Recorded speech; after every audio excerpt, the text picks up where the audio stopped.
많은 사람들이 코로나19로 걱정하며 근심하며 불안해하고 있습니다. 많은 신학자들, 교회 전문가들도 코로나19의 이전의 예배와 또 포스트 코로나19의 이후의 삶을 예배를 걱정하고 있습니다. 저희도 경험해보지 못했던 여러 가지 어려움 속에서 포스트 코로나19의 삶을 걱정하며 근심하며 두려워하고 있습니다. 저 여러분들은 어떻게 하면 코로나19 이후의 시대에 예배와 삶 가운데 주님의 주셨던 비전으로 살아갈 수 있을까 고민하며 오늘 또 느헤미야 말씀을 통해서 은혜를 받고자 합니다. 오늘은 두려움이라는 제목으로 함께 말씀을 나눕니다. 워즈다는 사람은 이런 말씀을 했습니다. 두려움은 수백 개의 눈을 가지고 있어 우리를 두렵게 한다라는 것입니다. 우리 인생에는 두 개의 눈밖에 없지만 두려움에는 수백 개의 눈이 있다라는 것입니다. 그래서 워즈워드라는 사람은 그 수백 개의 눈이 나의 마음을 매일 매 순간 괴롭게 하고 있다라는 말씀이지요. 두려움은 사람을 병들게 하는 독이 들어 있습니다. 세네가라는 심리학자는 말하기를 두려움이 있는 곳에는 행복이 없다라고 말을 했습니다. 그 말 뜻이 바로 무엇인가 하면 두려움은 행복을 앗아간다는 의미지요. 두려움은 우리 인생을 실패하게 만든다는 것입니다. 두려움은 우리 인생을 성공할 수 없게 만든다는 의미이지요. 우리는 코로나19로 인해서 수개월 동안 우리를 두렵게 하였습니다. 우리 코로나19를 한번 잠깐 들여다보겠습니다. 여러분들이 사랑하는 남편과 아내와 가족들과 있는 그 가정에서 혹시 마스크 쓰고 있는 분 계십니까? 가정에서는 마스크를 벗고 계실 것입니다. 내가 생각하는 안전한 곳 가정에서 있을 때는 코로나19의 두려움을 느끼지 않습니다. 언제 느낄까요? 대문을 나설 때부터 두려워합니다. 우리가 무언가 일을 하려고 하고 무언가 행동을 취할 때 그때부터 두려움이 있는 것입니다. 제 친구 가운데 고소공포증이 있는 친구가 있습니다. 아무리 목사라도 죄송하지만 이 고소공포증에는 여지없이 무너지더라고요. 근데 평소에는 고소공포증을 느끼지 못합니다.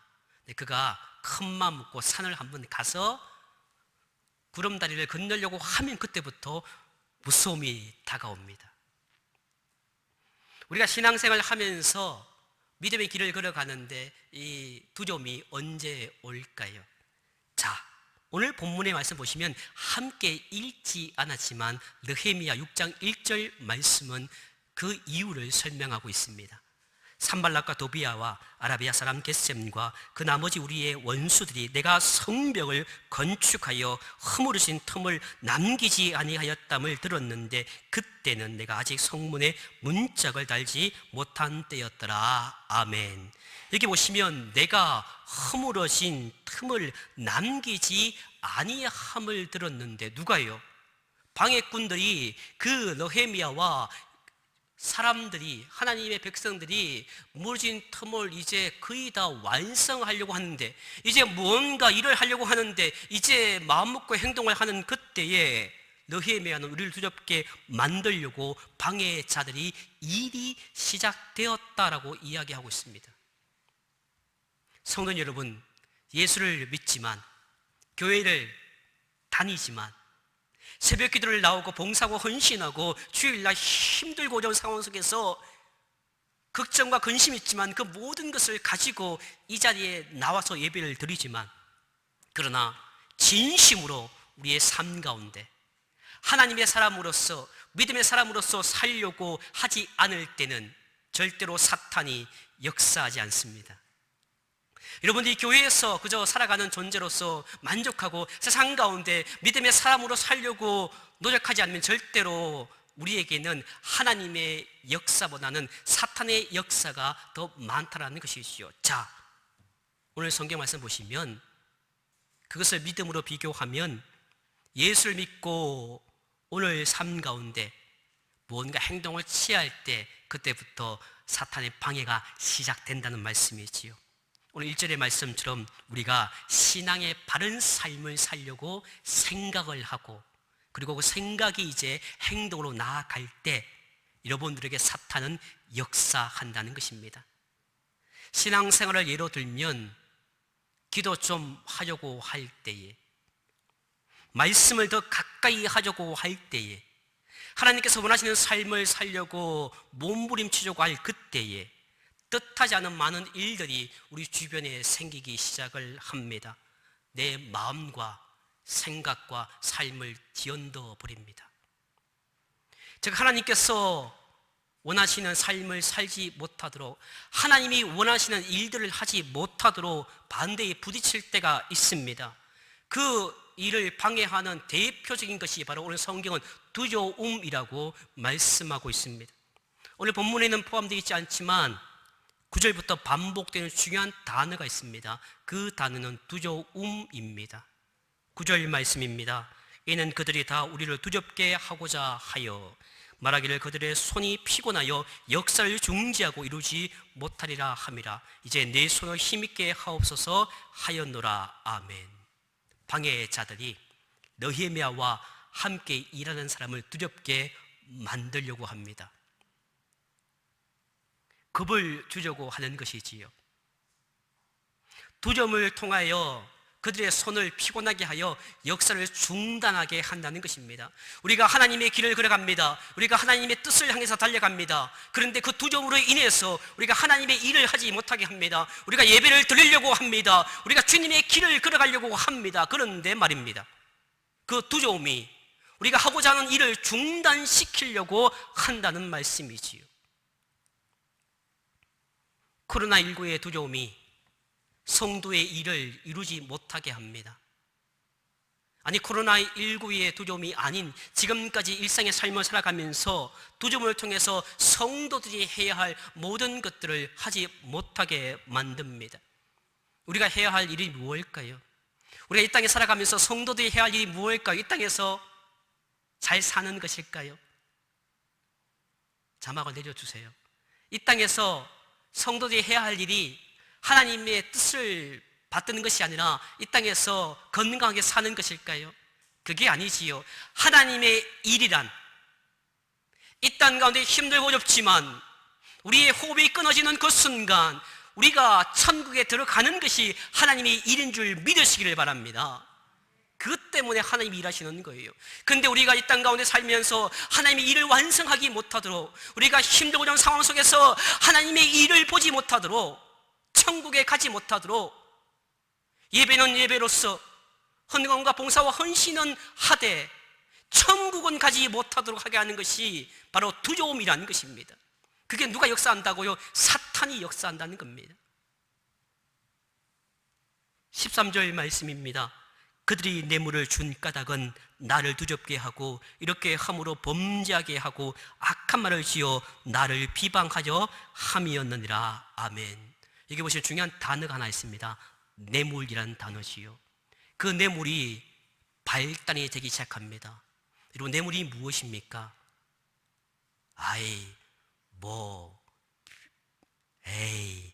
별거 아닌 것이라고 생각하지요. 이런 걸 다 주십니까? 하고 넣게 되지요. 자, 성경을 보십시오. 뇌물을 줌으로 두렵게 했다라는 것입니다. 누가 누구에게 뇌물 줍니까? 방해자들이 느헤미야에게 뇌물을 줍니다. 그 뇌물을 통하여 느헤미야가 범죄하게 만드는 것이지요. 그 뇌물을 시작으로 말미암아 악한 말을 지어내서 느헤미야는 비방을 받게 된다는 말씀입니다. 성도 여러분, 그렇습니다. 우리가 신앙생활 하면서 아무것도 아닌 것이 있습니다. 우리가 믿음의 길을 걸어갔는데 내가 하나님의 사람으로서, 아버지로 어머니로서, 세상의 일꾼으로서 그저 쉽게 넘어갈 수 있는 상황인데도 불구하고 그것을 내가 그저 그래, 세상처럼 쉽게 넘어가야 돼도 되지, 이게 뭐 별거 있나 라고 하는 그 순간 여러분들이 바로 오늘 성경 말씀처럼 범죄하게 만들어 버린다는 것입니다. 그럴 때 그 범죄함을 통해서 교회 공동체가 무너집니다. 저 사람 저 봐, 저렇게 뭔가 하잖아. 그때부터 서로 비방하고 험담하기 시작하지요. 그것이 바로 뇌물을 통해서 두려움을 개인에게, 공동체에게 심어줍니다.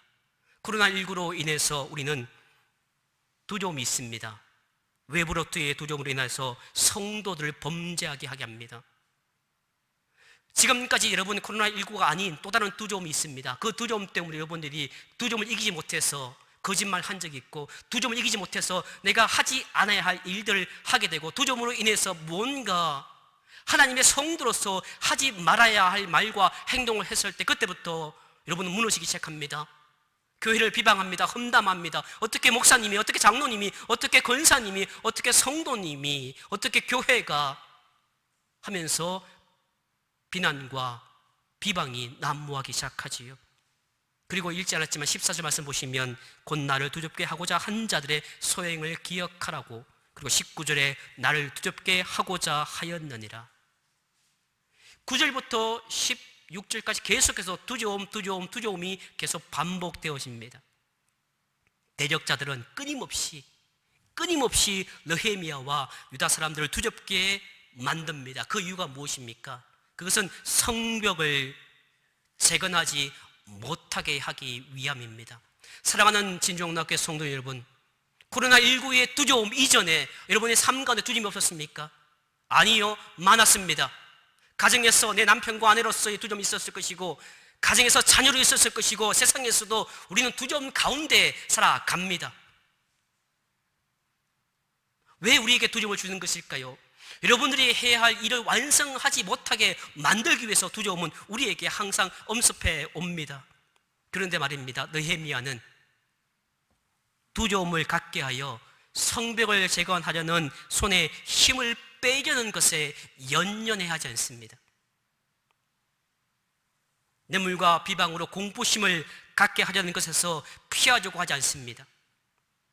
도비야, 산발약, 스바야와 같은 사람들의 위협에다 흔들리지 않습니다. 왜냐하면 느헤미야는 보이지 않는 하나님을 보이는 하나님으로 여기며, 내가 살아가고 있는 이 세상이 하나님의 다스림에 있음을 그가 믿었기 때문에 그는 끝까지 세상을 두려워하지 않고 하나님을 두려워할 수가 있었습니다.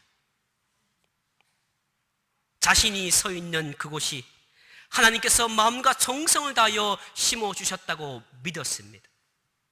내가 아버지로 서 있는 그 가정의 자리, 내가 어머니로 서 있는 그 가정의 자리, 내가 교회의 중직자로, 교회의 성도로 서 있는 진주영락교 예배당의 그 삶의 자리,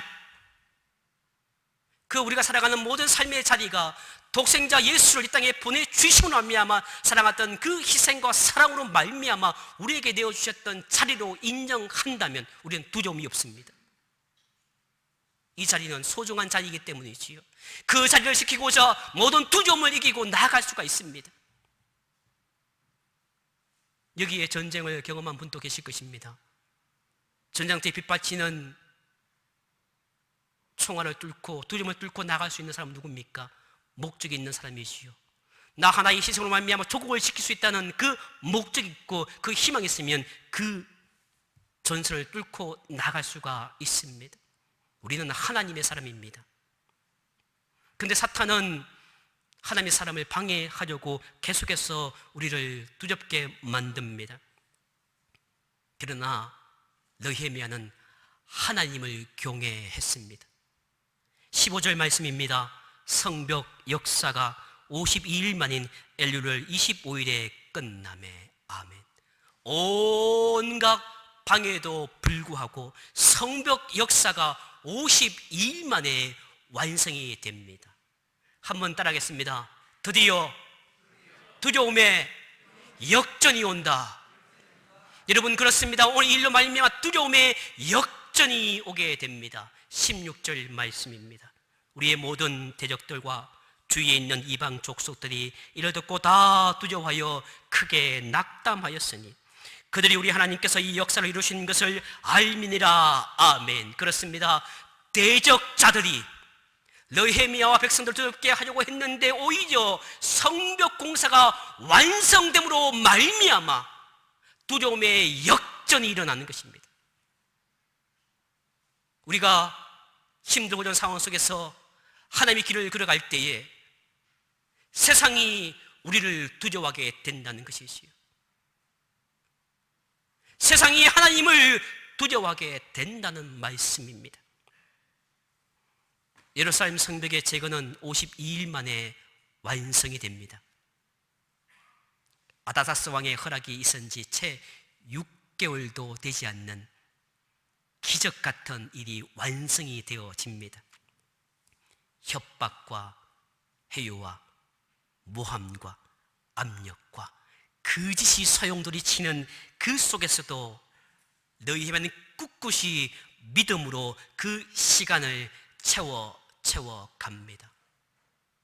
성도 여러분, 우리에게 주어진 시간이 많습니까? 아니요, 결코 많지 않습니다. 무엇으로 여러분의 믿음의 시간을 채우지 않고 여러분이 무엇으로 믿음의 시간을 낭비하고 있습니까? 우리는 믿음의 시간들을 채워나가야 합니다. 오늘 느헤미야는 꿋꿋하게 믿음으로 나에게 주어진 시간을 믿음으로 채워갔습니다. 그도 두려웠을 것입니다. 그도 무서웠을 것입니다. 그도 불안했을 것입니다. 홀로 영적 리더로서 그들을 이끌고 그 일을 감당하기에 두렵고 무서웠을 것입니다. 그러나 느헤미야는 알았습니다. 대적들의 마음은 모두가 가짜다. 그들이 바라보고 있는 현실은 다 가짜 현실이다. 그래서 그 가짜 현실이 사람을 움직이고 세상을 움직이고 있는 그 현실 가운데에 느헤미야는 오직 하나님만 볼 수밖에 없었습니다. 그 이유는 하나님은 변하지 않는 진짜이기 때문입니다. 여러분, 사람 마음이 안 변할까요? 나는 검은 머리가 팥뿌리가 되고 백발이 될 때까지 누구누구를 사랑하겠습니다 하면 정말 끝까지 사랑하는 분이 있으면 박수 쳐야 됩니다. 그러나 많은 어려움 속에서 그 다짐이 희미해져 갑니다. 내가 목사로 안수받고 내가 장로로 안수받고 권사 집사로 안수받을 때 그 초심의 마음이 희미해져 갑니다. 언제 그랬다는 시 우리는 세상의 무언가로부터 점점점 희미해져 갑니다. 그것이 왜일까요? 가짜의 현실 때문에 내가 진짜를 보지 못하기 때문이지요. 그러나 내가 초심의 마음을 지킬 수 있는 것은 그 가짜의 현실 속에서 진짜인 하나님을 볼 수 있을 때 가능합니다. 느헤미야는 그것을 보았습니다. 그 하나님을 느헤미야는 진짜의 마음으로 보았고 그 진짜의 마음으로 진짜 현실을 만들어냅니다. 사랑하는 신정락교회 성도님 여러분, 하나님이 우리에게 주신 마음은 두려운 마음이 아닙니다. 하나님이 우리에게 주신 마음은 평안과 능력임을 믿으시길 바랍니다. 디모데후서 1장 7절의 말씀입니다. 하나님이 우리에게 주신 것은 두려워하는 마음이 아니요 오직 능력과 사랑과 절제하는 마음이냐. 아멘. 그리고 예수님께서 요한복음 14장 1절에 이렇게 말씀해 주셨습니다. 너희는 마음에 근심하지 말라. 하나님을 믿으니 또 나를 믿으라. 그리고 우리에게 27절 말씀으로 위로를 주십니다. 평안을 너희에게 끼치노니 곧 나의 평안을 너희에게 주노라. 내가 너희에게 주는 것은 세상에 주는 것과 같이 아니하리라. 너희는 마음에 근심하지도 말고 두려워하지도 말라. 아멘. 사랑하는 영락의 가족 여러분, 두려움은 악한 마귀가 죄지은 인간을 패망시키기 위해서 심어놓은 바이러스입니다. 두려움이란 씨앗이 마음에 뿌려지면 결국 그 씨앗이 수만 가지로 열매를 맺게 됩니다. 작은 두려움의 씨앗이 내 마음에 심어질 때 수만 가지 열매를 맺게 되는 것이지요. 가정에 작은 두려움의 씨앗이 들어올 때 가정에 수많은 근심 걱정으로 열매를 맺게 돼서 가정이 무너집니다. 교회도 마찬가지입니다. 교회도 아주 작은 사소한 두려움의 씨앗이 심어질 때에 수만 가지, 수천 가지, 수십만 가지 두려움의 열매가 맺어서 교회의 근간을 흔들어 버립니다. 결국 우리가 하나님의 일을 완성하지 못하게 만드는 것이지요. 요즘의 세계와 요즘의 대한민국의 코로나19 때문에 많은 사람이 불안해하는 것을 너무 두려워하며 살아갑니다. 오늘의 시대는 이미 예상되었습니다. 흔들리는 불확신의 시대라고 말입니다. 오늘 시대는 많은 사람이 이미 말씀해 주었습니다. 불안의 시대, 두려움의 시대가 될 것이라고 말입니다. 그래서 많은 사람이 두려워하고 불안해하고 있습니다. 세상은 언제나 우리를 유혹합니다. 우리를 두렵게 합니다. 그래서 우리에게 귓속말로 속삭이지요. 우리가 하나님의 자녀다운 사람으로 살지 못하도록 귓속말을 합니다. 더 많이 가져야 돼. 더 많이 가져야 두려움이 없는 거야. 더 많은 지식을 추구해야 두려움을 떨치고 세상으로 승리할 수 있어. 그까지가 성령의 지식 알면 뭐해? 세상의 지식이 부족하니까 세상의 지식을 취득하고 세상의 지식으로 살아가야 되지 않느냐고 우리를 두렵게 만듭니다. 세속적인 지혜를 가져야 하고 속삭이고 있지요. 사랑하는 진용락교회 성도님 여러분, 그때에 두렵고 불안한 그 시대에 우리가 믿어야 할 것은 우리가 서 있는 그곳이, 우리가 있는 이 자리가 하나님이 다스림을 믿으시기를 바랍니다. 하나님을 진정으로 경외하면 세상을 두려워하지 않습니다. 하나님을 알지 못하는 사람이 하나님을 아는 사람을 두렵게 만듭니다. 이런 사람들 때문에 하나님의 사람을 두렵게 하고 위협을 합니다. 여러분, 가정도 마찬가지입니다. 친척도 마찬가지입니다. 교회도 마찬가지입니다. 같은 공간에 살아가지만 예수를 믿는다고 하지만 그러나 진정 하나님을 알지 못하며 그저 교회당에 나오는 종교인으로 살아갈 때는 여러분들을 두렵게 해서 여러분들을 힘들게 만들 수 있음을 성경은 말씀해 주고 있습니다. 그런 말이 있다고 합니다. 인간은 자신이 두려워하는 것을 섬긴다라는 것입니다. 내가 두려워하는 존재를 섬긴다고 말이지요. 그렇습니다. 하나님을 두려워하는 사람은 하나님을 섬깁니다. 그 섬김은 그저 섬기는 것이 아니라 경외하는 것이지요. 어떤 상황 속에서도 내가 공경하고 두려워하는 신앙입니다. 예배자로 서는 것입니다. 힘들고 어려운 상황 속에서도 주님의 자리에 나오는 것이지요. 하나님은 세상에서 여러분의 삶 가운데서도 원수들의 위협에서 두려움에서 여러분을 건지심을 믿으시기를 바랍니다. 하나님께서 우리의 모든 원수들을 두렵게 만들어서 우리와 함께 하셔서 우리에게 손에 힘을 주셔서 세상을 이기게 만드심을 믿으시기를 주의 이름으로 간절히 축원합니다. 하나님께서 느헤미야에게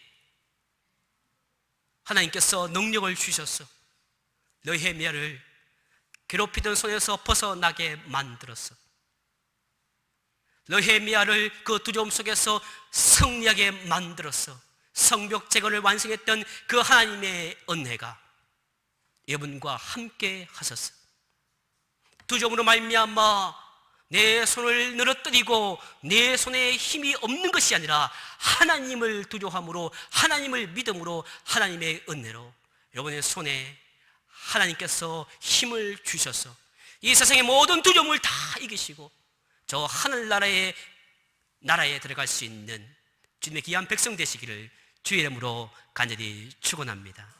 이 시간 눈을 감겠습니다. 이 시간 함께 기도하기를 원합니다.